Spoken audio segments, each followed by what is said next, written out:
Hello everyone! So, magluluto tayo ngayon ng chicken stew in red wine. So, magluluto tayo. Mayroon po tayong chicken na 1 kilo at kalahati. Mayroon po tayong onion na chalot na hindi natin to paghiwain, at ito yung garlic ay ganyan lang sila, at mayroon po tayong bacon, smoked bacon, and then mayroon po tayong mushroom, and then carrots. So ito po yung lahat na sangkap na ating gagawin na chicken stew in red wine. Ito po yung ating red wine na gagamitin sa ating chicken stew.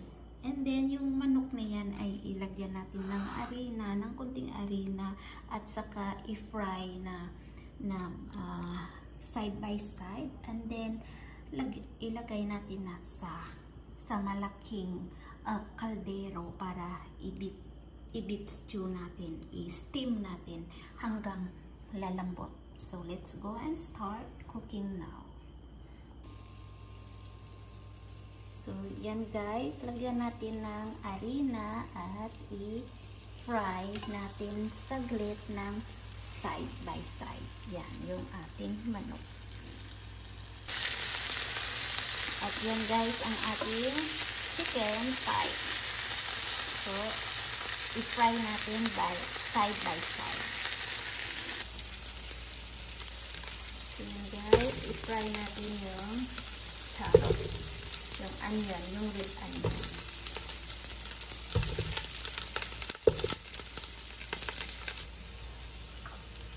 At ilagay po natin yung carrots.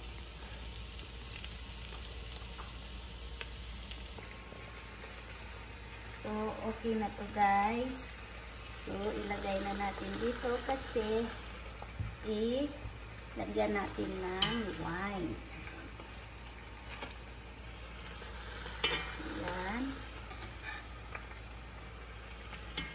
So, 1 kilong kalahati po guys yung manok, yung chicken thigh. Yan.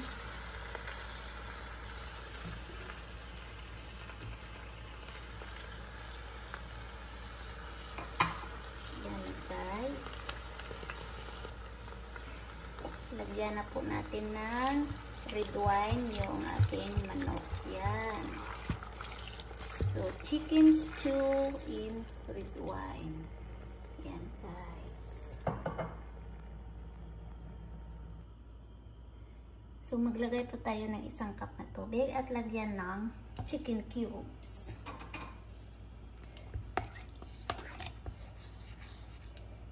Kasi ilagay natin dito sa ating red wine na chicken stew.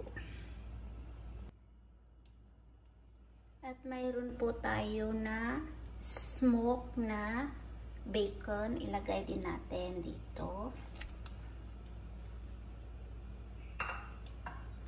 Tapos, lagay din natin yung mushroom.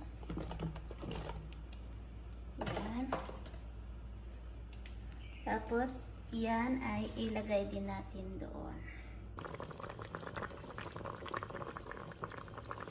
So guys, ito na po yung ating beef stew. I-steam natin ito ng hanggang malambot at hanggang mag-gravy yung kanyang. Yan, hanggang mag-gravy ito guys, yung tubig na red wine.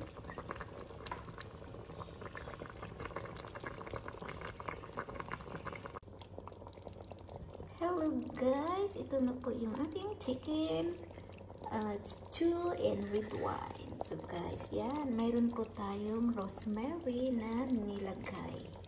So, para mabango yung ating chicken stew. Yan na guys. So, malapit nang magluto ang ating chicken stew.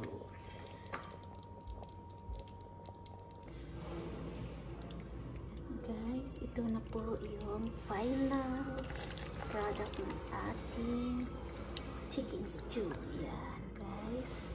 So, gravy pa lang, ulam na. Thank you for watching. Bye.